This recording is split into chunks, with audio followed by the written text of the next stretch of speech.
Hari ini kita akan membahas tentang inseminasi. Oke.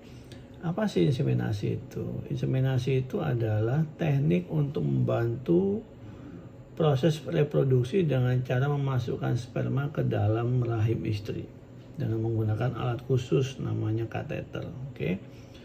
Nah, inseminasi itu sering dikenal juga sebagai pembuahan semi alamiah lah, karena kan kita berusaha memperpendek jalannya sperma sehingga kalau spermanya agak lemot-lemot dikit jalannya masih bisa sampai pada tujuan bertemu dengan sel telurnya. Atau mungkin misalnya jalan lahirnya itu ada masalah sedikit gitu sehingga kita masih bisa membantu sperma untuk langsung mencapai rahim tanpa harus melewati jalan lahir di leher rahim gitu. Terus siapa yang sebaiknya menggunakan metode inseminasi? Ada pertanyaan begitu kan kadang-kadang. Ya misalnya suami yang spermanya kurang bagus kualitasnya, jumlahnya sedikit gitu ya, atau misalnya gerakannya lambat gitu. Atau istri yang punya gangguan haid, gangguan hormon gitu kan. Atau juga misalnya ada nyeri haid hebat atau ada kista.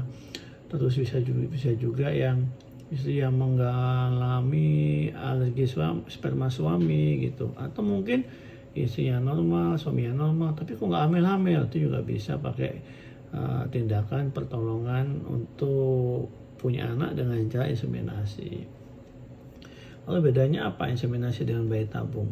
Kalau inseminasi itu pembuahannya masih terjadi di dalam rahim, tapi kalau bayi tabung pembuahannya terjadinya di laboratorium. Jadi sel telur istri diambil, sperma suami diambil, ditemukan di laboratorium. Tapi kalau inseminasi enggak, sperma suaminya diproses, yang mati dibuang, yang hidup dimasukkan ke dalam rahim istri melalui alat khusus gitu. Jadi pembuahannya terjadi di dalam rahim istri langsung, bukan dalam laboratorium.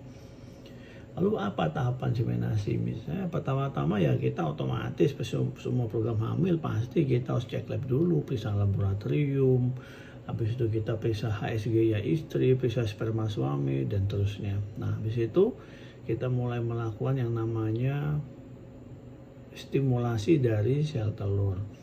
Artinya apa? Sel telur itu kita kasih obat-obatan tertentu supaya dia nantinya pada pertengahan siklus haid dia jadi besar, jadi matang gitu. Nah, kalau sudah terjadi kematangan, baru sperma suami kita ambil, kita cuci. Setelah kita cuci, yang mati kita buang, yang hidup kita masukkan langsung ke dalam rahim istri. Nah, setelah masuk ke dalam rahim istri, proses selesai. Lalu kita tunggu 2 minggu kemudian tes hamil dah. Kalau positif dia, berarti hamil dia. Nah, begitu positif hamil langsung kontrol ke dokter kandungan. Oke. Nah, gimana kalau nggak hamil? Misalnya negatif misalnya, ya sudah berarti ya program hamil dilanjutkan diulangi kembali. Angka keberhasilan inseminasi itu kalau menurut WHO sekitar 10 sampai 12%. Ya, jadi artinya apa? Dari 100 orang inseminasi mungkin hanya 10 sampai 12% yang berhasil. Oke, saya rasa begitu dulu ya hasil dari ya ini podcast coba-coba dulu. Oke, goodbye.